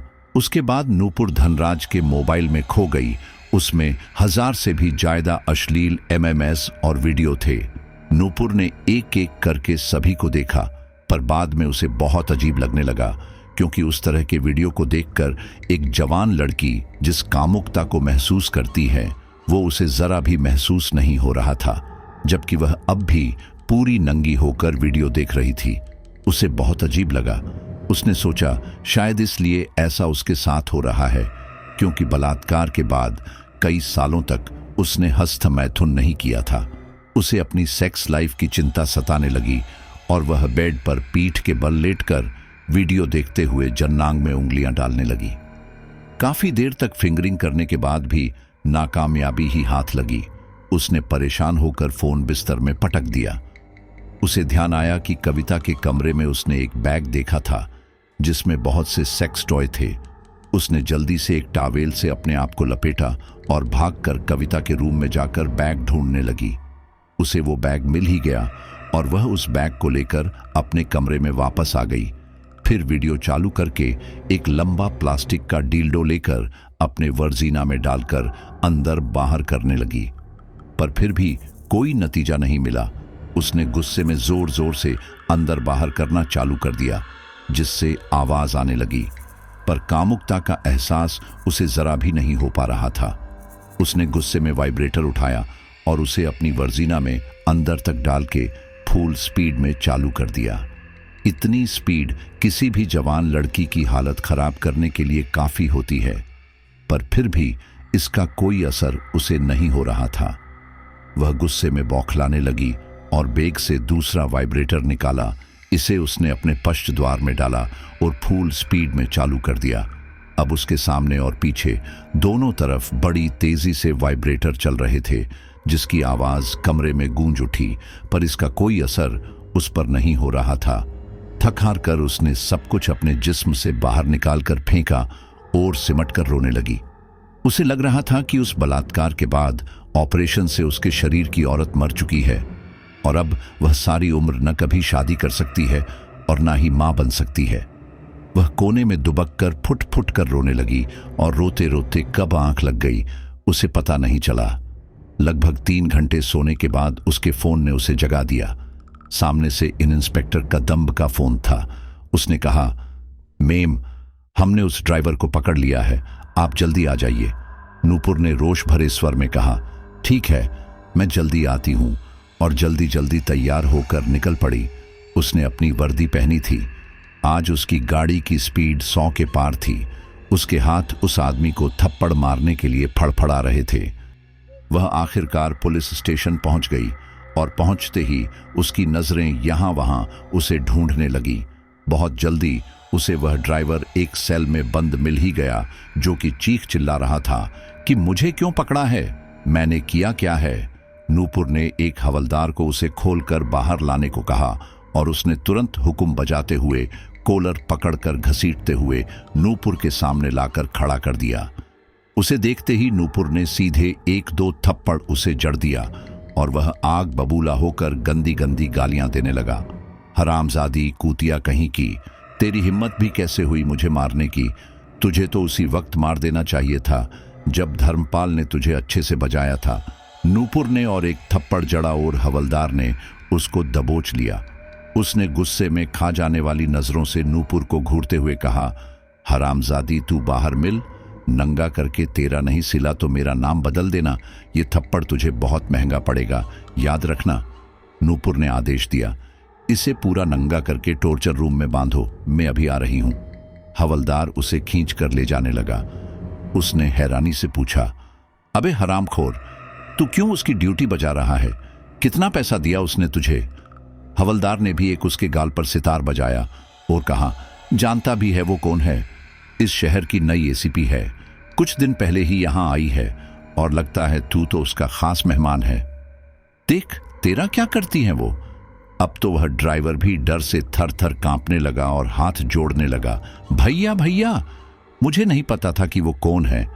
मुझसे बहुत बड़ी गलती हो गई, मुझे माफ कर दो, मुझे बचा लो भैया, मेरे 2 छोटे छोटे बच्चे हैं। और रोने लगा।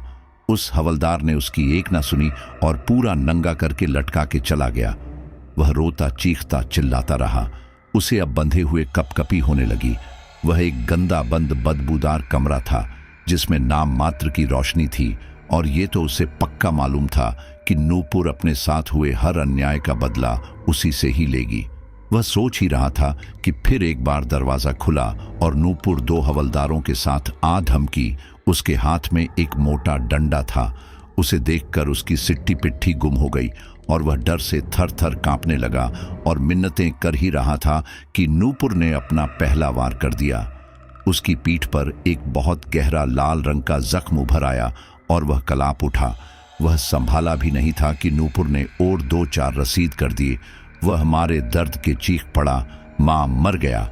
नूपुर ने उसे खोलकर नीचे जमीन पर लेटाने को कहा और उसके हाथ पीछे करके हथकड़ी लगाने को भी। दोनों हवलदारों ने उसके हुक्म की तालीम की। उसके बाद नूपुर और दोनों हवलदार बेतहाशा उसे डंडे से मारने लगे और नूपुर ने चीखते हुए कहा, अच्छा, अब मां याद आ गई तुमको। उन मासूम लड़कियों के बारे में कभी सोचा है जिनके साथ अपनी हवस मिटाने के बाद बेदर्दी से मार डालते हो? और बेल्ट उतारकर अपनी पूरी ताकत से बरसाने लगी।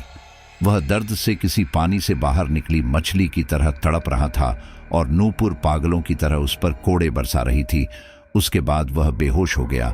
उसकी पीठ और लगभग समूचे बदन पर गहरे बेल्ट के घाव थे जिनमें से खून रिस रहा था।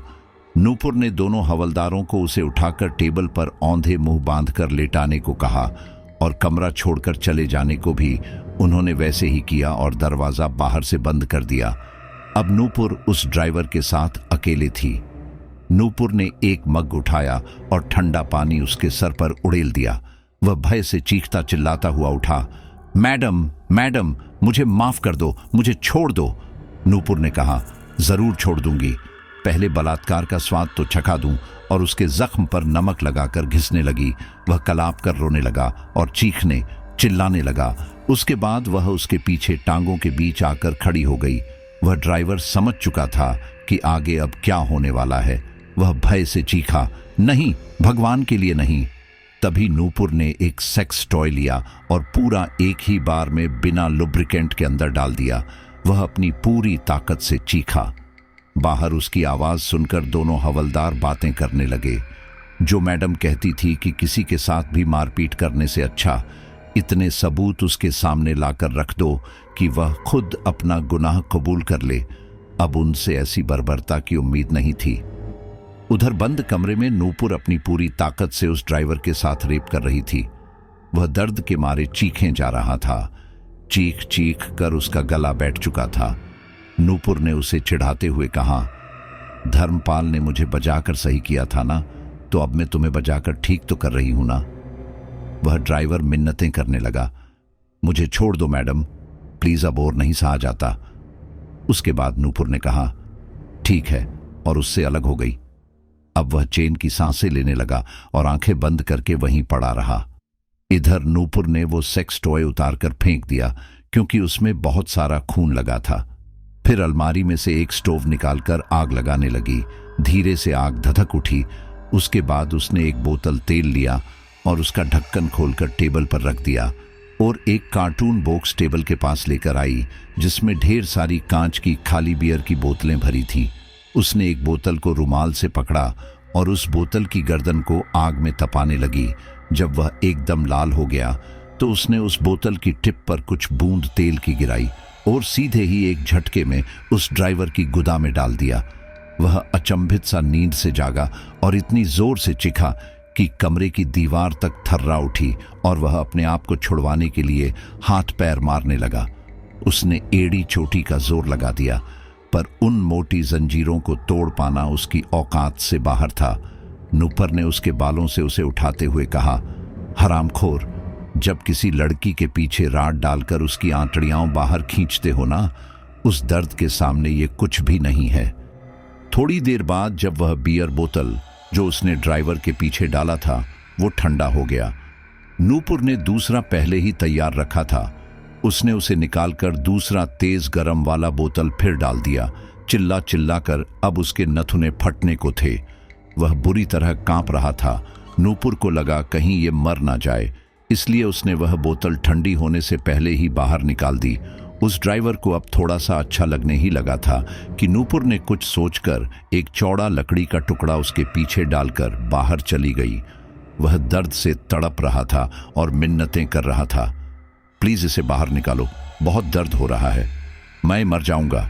नूपुर ने दोनों हवलदारों को सख्त आदेश दिया कि मेरी इजाजत के बिना इससे कोई मंत्री भी ना मिलने पाए, समझे। दोनों ने यस मेम कहा और नूपुर वहां से चली गई। आज नूपुर के मन में एक खुशी थी, बदला लेने का सुकून। उसके साथ जो भी कुछ हुआ था, जो भी कुछ उसने सहा था, सबका बदला ले लेने का सुकून था उसके दिल में। हालांकि जिसने उसका रेप किया, नेता धर्मपाल, उसको वो सजा तो नहीं दे पाई, पर उसने दिल ही दिल में फैसला कर लिया था कि वह उस पुराने केस को रिओपन करवाएगी और इस ड्राइवर की गवाही से केस जीतेगी। भले ही मुख्य आरोपी का इंतकाल हो चुका हो, पर जो मान सम्मान उसने खोया है उसे वह दोबारा हासिल करके रहेगी। इसी उधेड़बुन में कब उसका घर आ गया उसे पता ही नहीं चला। उसने जल्दी से कार पार्क की और अंदर अपने कमरे में चली गई। वहां मिस कविता उसके बिस्तर पर लेटी हुई मिली और कमरे में चारों तरफ सेक्स टॉयज जैसे आपत्तिजनक सामान पड़े हुए थे। नूपुर उन्हें देखकर शर्म से लाल हो गई और वहां से भगाने को हुई, पर कविता जी ने लपक के उसका हाथ पकड़ लिया और अपने पास खींच कर बैठा लिया। नूपुर ने मारे शर्म के अपने चेहरे को ढक लिया था। मिस कविता ने उसका माथा चूमते हुए कहा, इट्स ओके डार्लिंग, इस तरह की चीजें तो लगभग हर लड़की करती है जिसकी जिंदगी में कोई लड़का नहीं होता। इसमें शर्माने वाली कोई बात नहीं है, मैं भी करती हूं। नूपुर ने शर्माते हुए कहा, अगर बुरा ना मानो तो मैं एक बात पूछूं? कविता जी ने कहा, हाँ डियर, पूछो ना, मैं कब तुम्हारी किसी भी बात का बुरा मानती हूं। नूपुर ने पूछा, जब आप इस तरह की चीजों का इस्तेमाल करती हैं तो एंजिम निकलता है, आप कामुक महसूस करती हो। कविता ने कहा, हाँ, क्योंकि ये सभी सामान जो इतने महंगे आते हैं इसीलिए ही तो बने होते हैं। क्यों, क्या हुआ? नूपुर ने उदासी से कहा, जब से मेरे साथ रेप हुआ था उसके बाद से मैं ऐसी चीजों के बारे में सोचती भी नहीं थी, पर आज जब अचानक एक मोबाइल में वीडियो देखा तो मेरा मन तो करने लगा उसे देखने का, पर कामुकता का एहसास जरा भी नहीं हो रहा था। इसीलिए मैंने ये सभी चीजें इस्तेमाल करके देखी, पर नतीजा कुछ भी नहीं निकला। क्या रेप के बाद मेरे अंदर की औरत मर चुकी है? क्या मैं एक समलैंगिक बन चुकी हूं? क्या मैं कभी शादी कर पाऊंगी? क्या मैं कभी मां नहीं बन सकती? और रुआंसी होने लगी। मिस कविता ने उसे सीने से लगा लिया और प्यार करने लगी। फिर कहा, ऐसा कुछ भी नहीं है, तुम मां बन सकती हो। शायद वाकई रेप के बाद ऑपरेशन के समय कुछ हुआ होगा जिससे ये परेशानी आ रही है। हम जल्द ही किसी अच्छे डॉक्टर के पास जाएंगे। कविता भी मन ही मन रोते हुए बोली, क्योंकि सच वो जानती थी। उसके बाद कविता ने कहा, तुम फ्रेश होकर बाहर आओ, मैं खाना लगाती हूं, और चली गई। नूपुर ने सारे सेक्स टॉयज लिए और बाथरूम में अच्छे से साफ करके बैग में डाला और हाथ मुंह धोकर खाना खाने बैठ गई। खाना खाने के बाद कविता सीधे सोने चली गई और नूपुर अपने कमरे में बैठकर अपने केस फाइल को स्टडी करने लगी। बाद में उसने एक सहमति पत्रक उस ड्राइवर के लिए लैपटॉप में तैयार किया और उसकी प्रिंट निकालकर कहीं जाने के लिए तैयार होने लगी। उसने वही सफेद शर्ट और जीन्स पहनी थी जिसे उसने सुबह पहना था। धीरे से बाहर निकली और कार का दरवाजा खोलकर बैठ गई। उस सहमति पत्रक को संभालकर ग्लव बॉक्स में रखा और कार चालू करने ही वाली थी कि उसे कुछ याद आया। उसने 2 मिनट बैठकर गहराई में सोचा और वापस हवेली में दाखिल हुई। वह सीधे अपने कमरे में गई और सेक्स टॉय से भरा बैग लेकर मिस कविता के कमरे में चल पड़ी। कमरे में मध्यम रोशनी थी। वह किसी चोर की तरह चुपके से अंदर आ गई और अलमारी खोलकर कविता जी के डॉक्टर बैग में कुछ ढूंढने लगी। उसे वह चीज मिल ही गई। वह एक बॉक्स था जिसमें कुछ मेडिकल इक्विपमेंट रखे थे। उसने उसे अपने पीछे कमर में फंसाया। तभी अचानक कमरे की लाइट जल उठी। नूपुर कांप उठी। उसने पलट के देखा, सामने कविता जी आंखें मलती हुई खड़ी थी। उन्होंने बड़े प्यार से पूछा, क्या हुआ बेटा, कुछ चाहिए था तुम्हें? मैं ढूंढने में मदद करूं? नूपुर ने कहा, कुछ नहीं माँ, मैं तो बस ये बैग रखने आई थी। आप सो रहे थे, इसलिए जरा भी आवाज करके आपको नींद से नहीं जगाना चाहती थी, और कुछ नहीं। मुझे कुछ अर्जेंट काम है, मैं अपने ऑफिस जा रही हूं, आप सो जाइए, गुड नाइट। ऐसा कहकर नजरें चुराती हुई वहां से निकलकर सीधे गाड़ी में बैठी और उस मेटल बॉक्स को बगल की सीट में रखकर गाड़ी दौड़ा दी ठाणे की तरफ। ठाणे में सभी मजे से सो रहे थे, बस एक गार्ड गेट के पास खड़ा था। उसने ही गेट खोला और नूपुर ने अपनी कार पार्क की और उस बॉक्स को अपने हाथों में लेकर अंदर दाखिल हुई। अंदर सभी सो रहे थे, कोई टेबल पर सर रखकर तो कोई नीचे चादर कंबल बिछा के। वह सीधे अंदर टॉर्चर रूम में जाने लगी, जहां गेट पर हवलदार नींद के आगोश में खोया हुआ था। नूपुर ने उसे बहुत आवाज दी और हिला डुलाकर उठाने की कोशिश की, पर वह टस से मस नहीं हुआ। उसने गुस्से में वहीं रखे मटके का पानी उसके ऊपर उड़ेल दिया। वह हवलदार हड़बड़ाकर उठा और सामने नूपुर को खड़ा देख कांप उठा। उसने हाथ जोड़कर कहा, आई एम सॉरी मैम, मेरी आंख लग गई थी। नूपुर ने कहा, ताला खोला। हवलदार ने तुरंत ताला खोला और दरवाजा खोलकर खड़ा हो गया।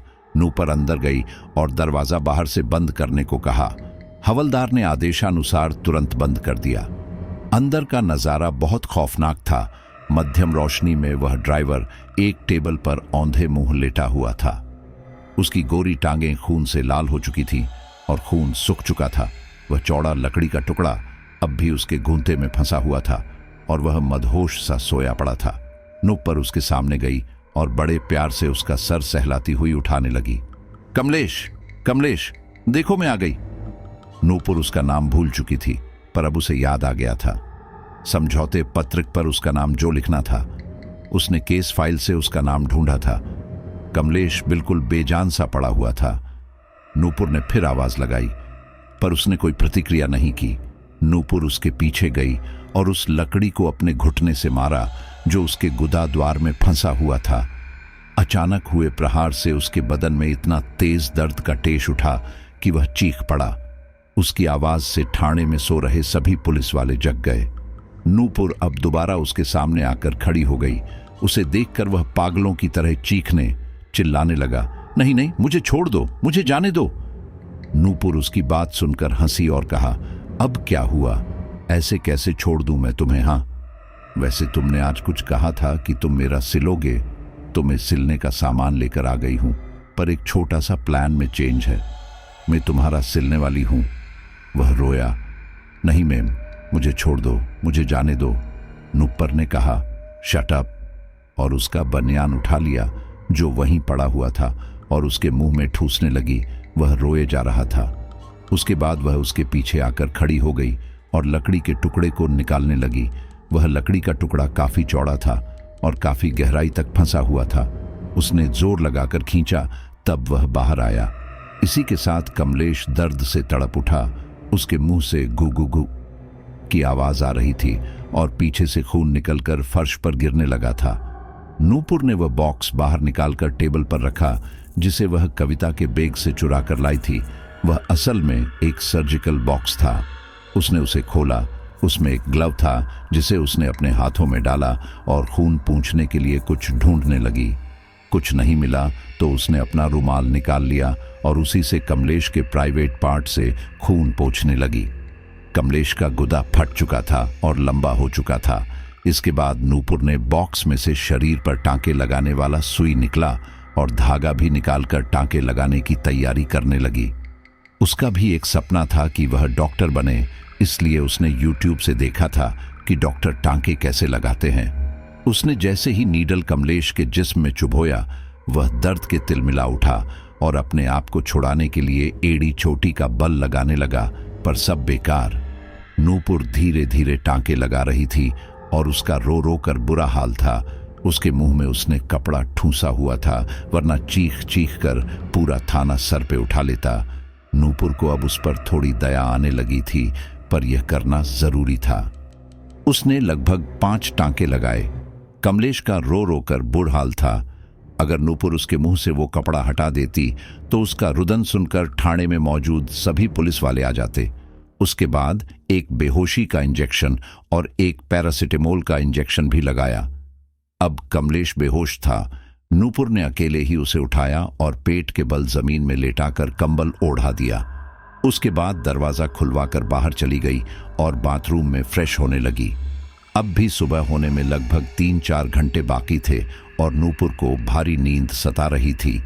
वह इन इंस्पेक्टर कदम्ब के कमरे में जाकर उसकी कुर्सी पर बैठ गई और टेबल पर सर रखकर सो गई। सुबह का समय था। इन इंस्पेक्टर कदम्ब एक नई उमंग और जोश से नए दिन का आगाज करते हुए थाने पहुंचता है। उसके आने से पहले ही सभी उठकर अपने बोरियां बिस्तर छिपा देते हैं। वह सीधे अपने केबिन में जाता है जहां नूपुर अब भी टेबल पर सर रख के सो रही होती है। वह उसे बड़े प्यार से एक तक घूरते हुए वहीं कुर्सी पर बैठ जाता है। तभी टेबल पर रखा हुआ टेलीफोन घनघना उठता है और नूपुर की नींद खुल जाती है। सामने इन इंस्पेक्टर कदम्ब फोन संभाले खड़ा होता है। उसके बाद नूपुर कहती है, आई एम सॉरी, कल रात देर होने की वजह से मैं यहीं सो गई। आप बैठ जाइए। इन इंस्पेक्टर कदम्ब मुस्कुराते हुए कहता है, कोई बात नहीं, ये भी आपका ही है। फिर नूपुर फ्रेश होने चली जाती है। उसके बाद वह वापस आकर ड्राइवर कमलेश को केबिन में लाने को कहती है। इन इंस्पेक्टर कदम्ब के आवाज देते ही 2 हवलदार कमलेश के नंगे जिस्म पर कंबल लपेटकर उसे वहां ले आते हैं। नूपुर को देखते ही वह भय से कांपते हुए चीख उठता है, नहीं, और वहां से भागने को होता है, पर कदम्ब और हवलदार उसे दबोच लेते हैं।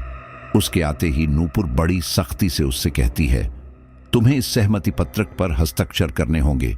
इसमें लिखा है कि तुमने और धनराज ने मिलकर मेरे खिलाफ साजिश रची थी, जिससे मेरे साथ बलात्कार और हत्या का प्रयास किया गया। ड्राइवर कमलेश कांपते हाथों से पेन लेकर हस्ताक्षर कर देता है, क्योंकि वह जानता था कि मना करने पर क्या होता। उसके हस्ताक्षर करते ही नूपुर वह सहमति पत्रक पढ़कर खुश हो जाती है। उसे लगता है उसका दिन रात मेहनत करके आईपीएस बनना सही मायने में अब सार्थक सिद्ध हो चुका है। वह इंस्पेक्टर कदम्ब को कहती है, किसी अच्छे से डॉक्टर को थाने में बुलवाकर इसका इलाज करवाओ, फिर हम इसे कोर्ट में पेश करेंगे। लगभग 1 हफ्ते बाद उसे कोर्ट में पेश किया जाता है, जिसमें नूपुर का जितना तो लाजमी था, वह तो बस सजा सुनने ही आया था। उसे 3 साल की जेल होती है।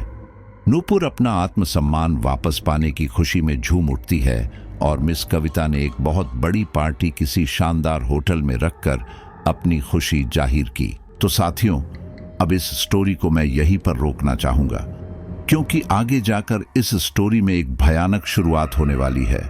अगले पार्ट में आप तंत्र मंत्र की उस असली दुनिया से रूबरू होने जा रहे हैं कि आखिर गजराज क्या था और वो क्या किया करता था और किस वजह से वो इतना पैसे वाला बनता जा रहा था और कोई उसका क्यों नहीं बिगाड़ पा रहा था।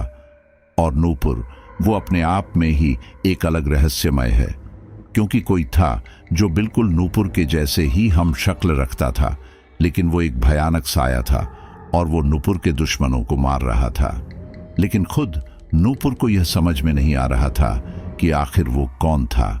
और मैं जानता हूं ऐसी स्टोरी अपने शायद YouTube पर पहली बार सुनी है, और बहुत ही ज्यादा भयानक, खूंखार और क्रूर सीन भी आपने देखे हैं, शायद जिसकी आपने कल्पना भी नहीं की होगी। लेकिन इसमें मैं क्या कर सकता हूं, ये एक सच्चाई थी। ये हमारे समाज के मर्दों की एक सच्चाई है। कोई भी पैसे वाला गुंडा जो होता है वो अपने पैसों के दम पर किसी को भी खरीद लेता है।